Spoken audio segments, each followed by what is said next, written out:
Hello everyone, कैसे हैं आप सब। एक बार पुनः से कोचिंग क्लासेस पर स्वागत है। सेट ए का यहाँ पर मैं सोल्यूशन कराने वाला हूँ। जिन बच्चों के पास सेट ए था और आप लोगों का क्वेश्चन आप लोग मिला लीजिएगा, सारे यहाँ पे सोल्यूशन मिल जाएगा। और इसका मैं आपको पीडीएफ, एक वेबसाइट है बच्चों cmhelp.in में, वहाँ पर भी मैं बता दूंगा, तो आपको इसका पीडीएफ भी मिल जाएगा। जिसका आंसर की आप कोई भी सेट का आंसर की लेना चाहते हैं तो उस वेबसाइट से आप देख सकते हैं। फिलहाल चलिए शुरू करते हैं। यहाँ पर प्रश्न देखिएगा बच्चों। सबसे पहले अपन बात करते हैं सही विकल्प में, ठीक है। चलिए, किसी बच्चे ने मुझे पेपर भेजा था तो सिक्वेंस से नहीं है। पहला जो प्रश्न है बच्चों, यदि फलन एक्स स्क्वायर परिभाषित है तो ये जो है बच्चों, इसका ऑप्शन नंबर डी है। ना तो एकी है ना ही आच्छादक है। साइन इनवर्स -1/2 का मान है बच्चों -π/6, -π/6, ठीक है। इसके बाद इसका जो आंसर बच्चों, इसका 2 × 2 कोट, यदि ये 3 × 3 होता है तो इसका आंसर आता 512।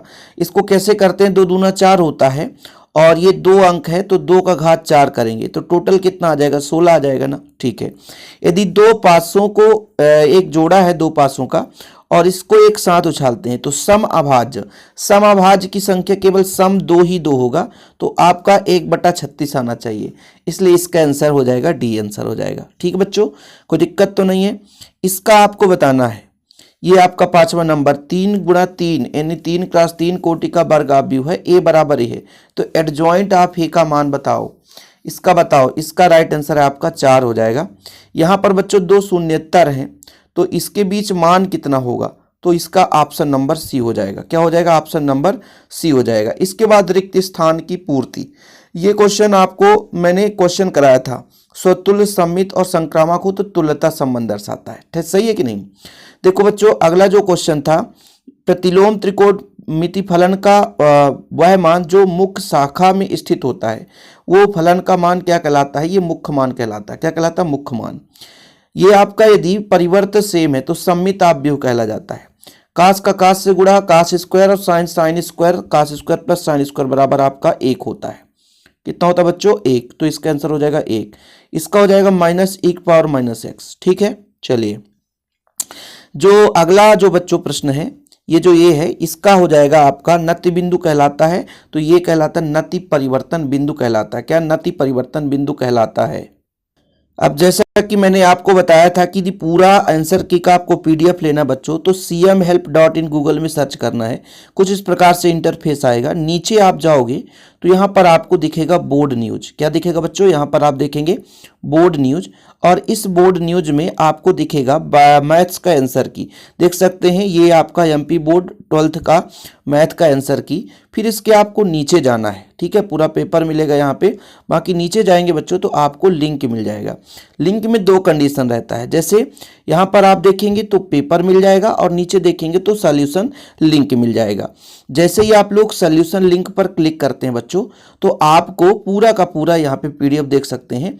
ये आपको पीडीएफ मिल जाएगा पूरा का पूरा। ये आपका सत्य असत्य है, पहले का देखिए यहाँ पर आप देख सकते हैं, पहले का असत्य है, ठीक है, दूसरे का सत्य है। तो ये पूरा पीडीएफ यहाँ से आप लोग डाउनलोड कर सकते हैं। तो जिसको भी दूसरे सेट का चाहिए तो वहां से आपको मिल ही जाएगा। सत्य असत्य में बताओ भाई, एक ही फलन है, ये आपका असत्य है बच्चों। दूसरा सत्य है, ये भी आपका सत्य है, ये भी आपका सत्य है, ठीक है।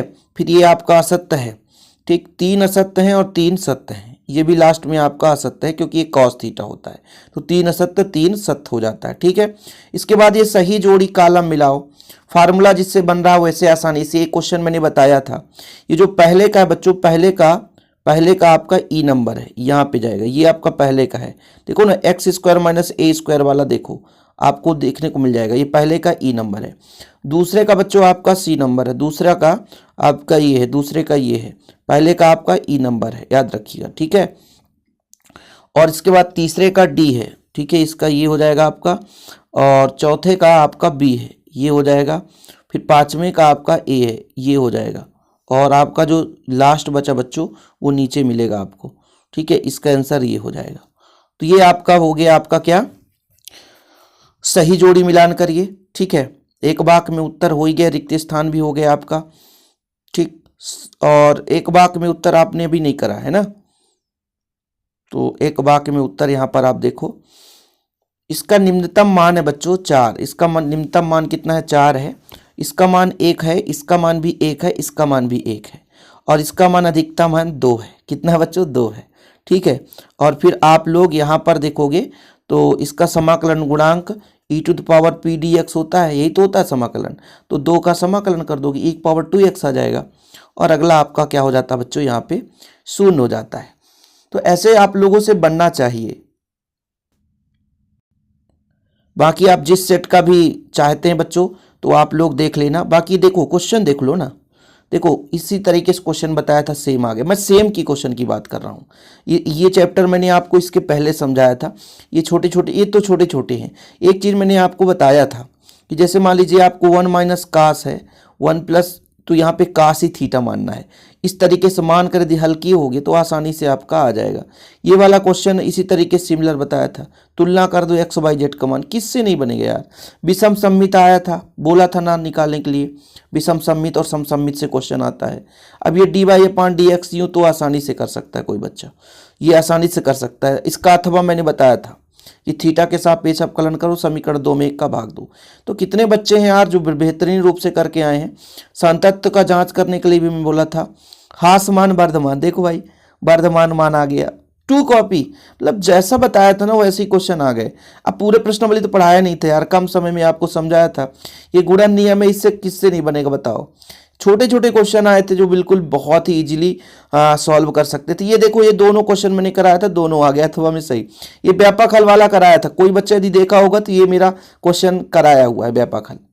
चैनल पे जो जुड़ा होगा उसको पता है। देखो ये दोनों क्वेश्चन कराया था मैंने ना, दोनों क्वेश्चन, तो आप लोग देख लेना। बाकी पीडीएफ आपको cmhelp.in वेबसाइट में देख लेना बच्चों, वहाँ से मिल जाएगा।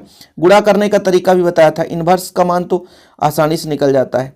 तो ये सारी चीज़ें हैं। कुछ दूरी देखो, दोनों ये रेखाओं के बीच की दूरी निकालने के लिए भी कल ही बताया था। जो बच्चा किया होगा बेहतर ही आएगा रिजल्ट। जय हिंद, वंदे मातरम।